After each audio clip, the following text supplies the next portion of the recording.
हम पढ़ रहे थे कक्षा 7 की गणित यूनिट नंबर आपकी थी 6.5 यानी कि एक्सरसाइज 6.5 के बारे में हम सवाल को कर रहे थे। तो देखिए यहाँ आपका क्वेश्चन क्या दिया गया है। क्वेश्चन आपका है 7 नंबर। एक आयत बनाना है आपको जिसकी लंबाई 40 सेंटीमीटर है और उसका विकर्ण 41 सेंटीमीटर है। आपको इसका परिमाप बताना है। तो देखिए सॉल्व करते हैं हम इसको। क्वेश्चन नंबर आपका है 7, उसका सॉल्व 7 पढ़ेंगे। देखिए आपको एक रेक्टेंगल दिया गया है जिसे हम एक आयत बोलते हैं।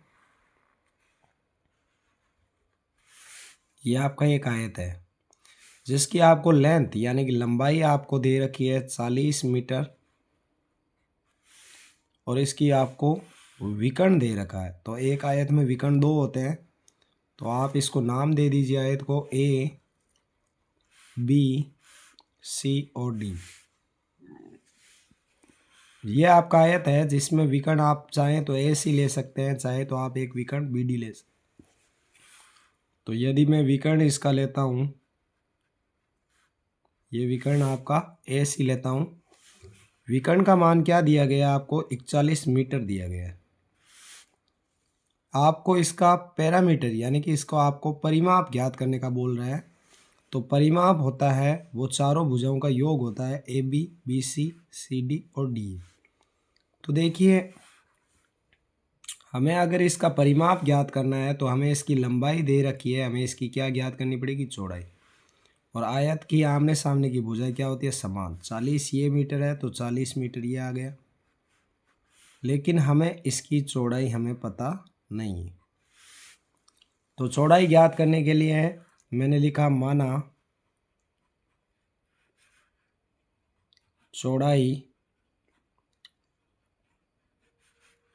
क्या नाम है इसका, बी सी। इसको मैंने x मीटर मान लिया जो आपको नहीं दी गई थी।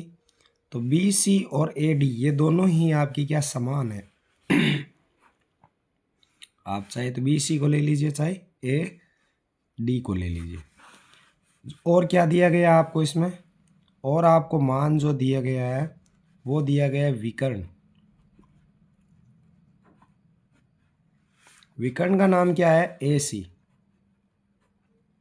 इसका मान आपको दिया गया है 41 मीटर। और क्या दिया गया है, लंबाई, या हम इसको आयत की लंबाई है, ये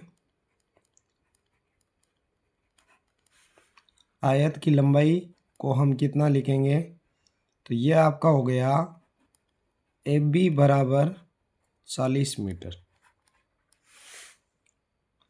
पहले जो हमें दिया गया है उसके मान को हमने यहाँ अंकित किया है। अब देखिए अगर मैं इस आयत को एक समकोण त्रिभुज के रूप में लूँ जहाँ हमें बी सी और ए, बी समकोण को दर्शा रहा है, विकर्ण आपको दिया गया इसका कर्ण 41, इसका लंबाई आपको है 40, हमें इसका क्या ज्ञात करना है, लंब ज्ञात करना है। तो देखिए मैंने त्रिभुज लिया ए बी सी में कोण बी बराबर 90 डिग्री अर्थात समकोण। और ये हम किस से सिद्ध कर रहे हैं, पाइथागोरस गुण से। पाइथागोरस गुण या प्रमेय बोल सकते हैं हम इसको।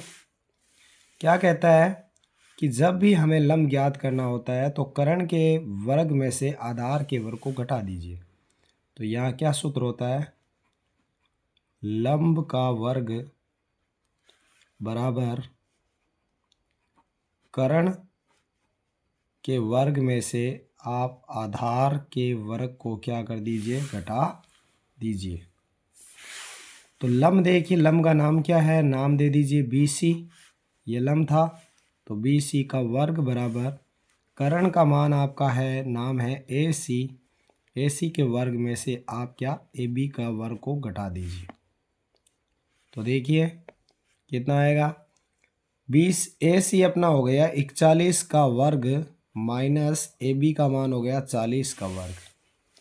तो यहाँ जो आपको मान दिए गए हैं, अब जब आप 41 की 41 से गुना करेंगे तो यहाँ हो गया आपका कितना 4 और 4 इंटू 4 16, 1681। 1681 आ गया। 41 की जब वर्ग किया आपने, 41 को 41 से ही गुना किया, और 40 की जब 40 से करते हैं तो होता है 1600, 1600 बोलते हैं इसको। जब हमने इसको घटाया तो हमें क्या प्राप्त हुआ, BC², ये 081, 0 रहने दीजिए। BC² बराबर 81, तो हमें क्या चाहिए, BC का मान। तो BC का जो वर्ग है वो पक्षांतरण करेंगे तो क्या बन जाएगा, वर्गमूल। तो बताइए BC का मान कितना प्राप्त हुआ, 9 मीटर। अर्थात जो हमारी भुजा थी x, उसका मान कितना आया, 9 मीटर। अगर ये 9 है BC का मान, तो ये भी कितना आएगा, 9 आएगा। कारण आयत की आमने सामने की भुजा क्या होती है, समान माप की। तो आप चाहें तो 40 + 40 + 9 + 9 ऐसे भी लिख सकते हैं, या फिर हम इसको आयत का परिमाप का सूत्र के द्वारा कर सकते हैं। आयत के परिमाप का सूत्र क्या होता है, 2 कोष्टक लंबाई प्लस चौड़ाई।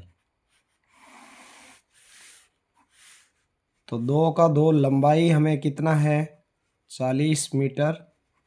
ये 40 मीटर जो इसकी लंबाई है, और चौड़ाई हमें कितनी प्राप्त हुई, 9 मीटर।